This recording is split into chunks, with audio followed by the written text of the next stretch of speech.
Hi mga beshi, good evening. Ayan, dumayo nga kami dito sa Giyami Meats and supermarket. Ayan, dahil nga nachichismis na pinipilahan daw ito dahil noon ay wala silang dine-in.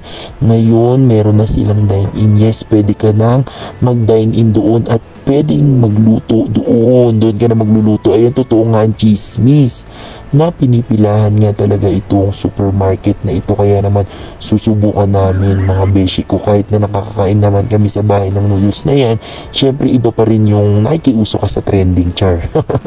Ayan mga beshi, at hanap na nga kami ng maluluto naming noodles. Pumili na si Yuan. Ayan, pumipili siya ng kanyang lulutuin at ang napili niya ay ang samyang cheese na para siyang sa atin pansit canton lang, pero sa kanila ang flavor is cheese. Ayan, bagong labas lang nila yan kung hindi ako nagkakamali.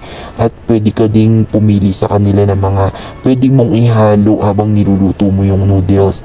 Ayan, parang style shabu-shabu kapag pumili ka ng mga noodles na may sabaw na lulutuin mo. Ayan, pwede mong ihalo yan.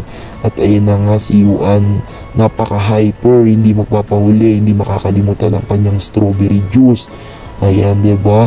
Hindi talaga magpapahuli. Marami drinks na pagpipilian dito. At pagkatapos nyong pumili, babayaran nyo muna po ito sa counter bago nyo ito lutuin. Ayan, binayaran muna namin yung mga binili namin. Pagkatapos namin bayaran, saka kayo magluluto. Ayan, self-service dito mga beshi ko. Ayan, nagluluto na nga kaming dalawa.